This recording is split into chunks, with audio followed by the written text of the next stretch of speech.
warahmatullahi wabarakatuh. Selamat pagi anak-anakku kelas 11 IPA.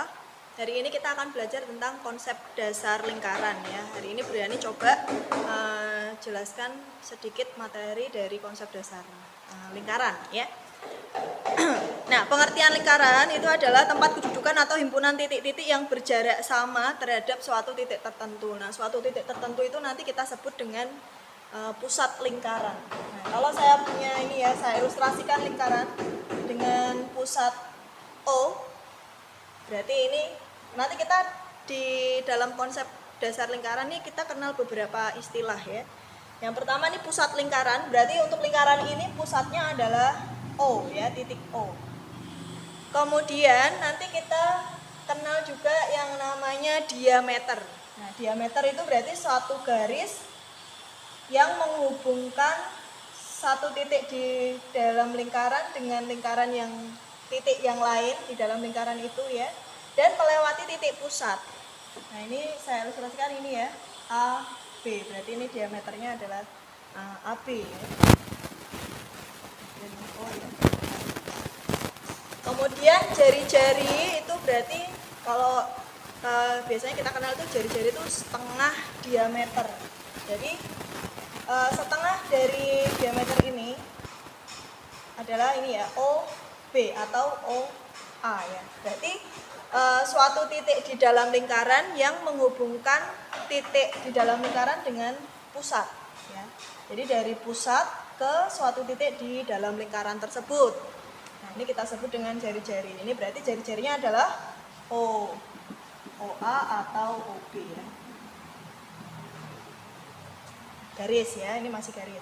Kemudian apa yang dimaksud dengan busur? Busur itu garis lengkung ya, garis lengkung yang berada di satu lingkaran ya. Jadi tapi bukan semuanya ya. Kalau semuanya kan keliling ya. Jadi bagian dari satu lingkaran. Misalnya ini, saya punya busur AB, berarti ini garis lengkung ini ya.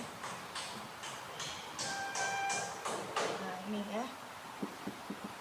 Itu berupa garis lengkung. Atau misalnya saya sampai di sini. Nah, ini berarti busur ya, ini busur AD. Atau di sini misalnya C, berarti ini busur DC ya. Ini yang dimaksud adalah garis lengkungnya ya. Nah, kemudian apa yang dimaksud dengan apotema? Ini misalnya saya garis ke sini ya. Saya hubungkan ke A dengan C.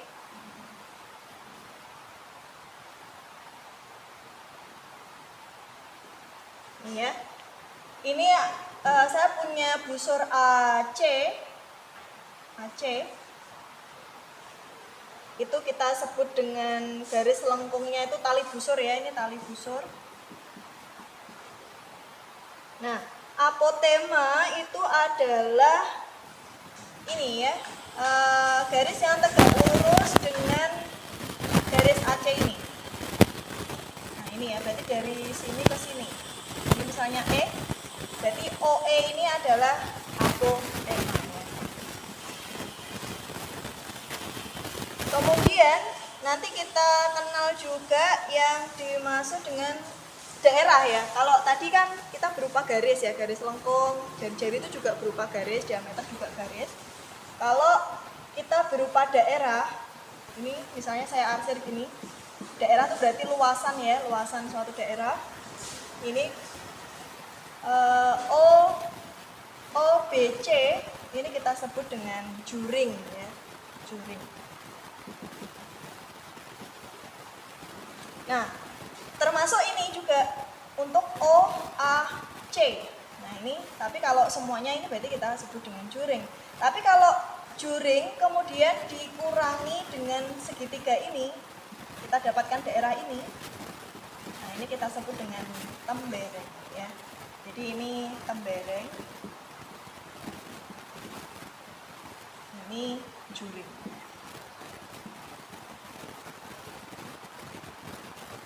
Nah, kemudian saya lanjutkan lagi persamaan lingkaran yang berpusat di O0,0 dengan jari-jari R. Ini saya ilustrasikan di bidang kartesius ya.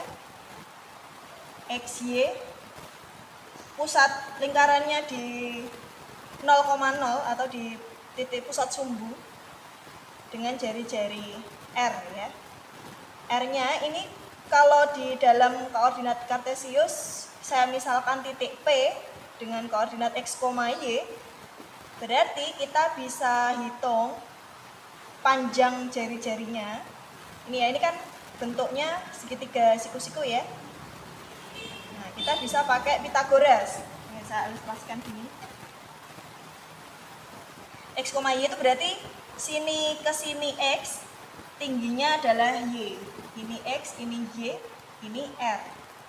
Berarti kita bisa cari R dengan rumus Pitagoras ya. R sama dengan akar X kuadrat plus Y kuadrat.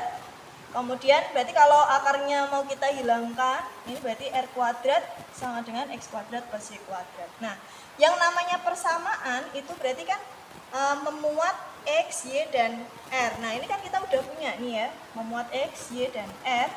Sehingga kita bisa tuliskan persamaan lingkaran tersebut adalah X kuadrat plus Y kuadrat sama dengan R kuadrat.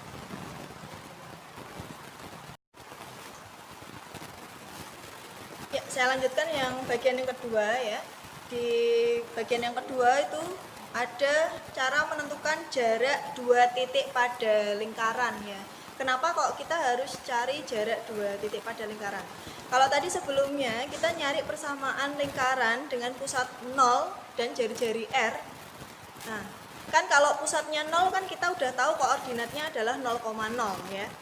Sehingga kita bisa dengan mudah cari R atau jari-jarinya itu dengan rumus Pitagoras. Sebenarnya hampir sama. Jadi kenapa kita harus cari jarak dua titik? Itu karena kemungkinan dalam satu koordinat itu lingkaran pusatnya tidak selalu di sumbu ya, di pusat sumbu, tidak selalu di 0,0. Jadi pusatnya bisa jadi di suatu titik di dalam bidang kartesius. Nah, ini saya contohkan di sini, saya ilustrasikan ini ya, lingkarannya itu tidak berpusat di pusat sumbu. Tapi pusatnya di ini saya misalkan 4,1. Kemudian saya pilih suatu titik di dalam lingkaran yang lain ini 6,3 ya. Nah, kita bisa tentukan jari-jarinya dengan menghubungkan dua titik ini ya, titik pusat dengan titik ini. Ini kita anggap titik pertama, ini titik kedua. Berarti titik pertama itu X1, Y1. Ini berarti 4,1. Kemudian titik keduanya adalah 6,3. Berarti X2-nya 6, Y2-nya adalah 3. Nah, kita bisa cari jari-jarinya itu dengan cara tadi kayak tadi ya, kartesius, tapi karena kalau tadi kan pusatnya di 0, jadi kita tidak, kalau misalnya 6 kurangi 0 kan 6 ya, tapi sekarang pusatnya itu tidak 0, jadi kita kurangi dulu dengan titik yang pertama. Jari-jarinya berarti adalah untuk X nya berarti X2 kurangi X1 ya, 6 kurangi 4. Kemudian Y2 nya adalah 3 ya, 3 kurangi 1 ya. Nah, itu nanti kita dapatkan jari-jarinya. Nah, kalau kita udah tahu jari-jarinya, kita udah tahu titik pusat dari satu lingkaran itu, kita bisa tentukan persamaan lingkaran yang berpusat di A, B. Jadi ini tidak 0,0 lagi ya, dengan jari-jari R. Nah, ini dengan X min A dikuadratkan plus Y min B dikuadratkan sama dengan R kuadrat. Kita coba cari persamaan lingkaran untuk ini ya, sekaligus kita latihan ya, contoh soal. Ini berarti R sama dengan X2 nya tadi ini ya. Ini kan titik pertama, berarti X1, Y1. Ini titik kedua, X2, Y2. Berarti ini X2 min X1 berarti 6 kurangi 4 ya. 6 kurangi 4 itu 2, langsung aja ya, 2 kuadrat ditambah. Kemudian Y2 kurangi Y1, ini 3 ya, 3 kurangi 1. 2 kuadrat. 2 kuadrat itu 4 ditambah 4 akar 8 ya. Udah, kita biarkan kayak gini aja. R-nya adalah akar 8. Nah, kemudian pusatnya A, B ini ya, berarti pusatnya adalah ini ya, 4,1. Berarti kita tulis persamaannya X min 4 dikuadratkan plus Y min 1 dikuadratkan sama dengan akar 8 dikuadratkan. Ini kita bisa buka kurungnya atau tidak juga nggak apa-apa ya. Kalau kita mau buka boleh. Ini berarti X kuadrat min 4 kali 2 itu min 8X, 4 kuadrat itu 16 ya. Plus Y kuadrat min 2Y plus 1 sama dengan akar 8 dikuadratkan itu 8. Kalau kita pindah ke sisi kiri, ini kelihatan apa enggak ya? X kuadrat plus Y kuadrat min 8X min 2Y. Ini ada 16 tambah 1, 17 kurangi 8.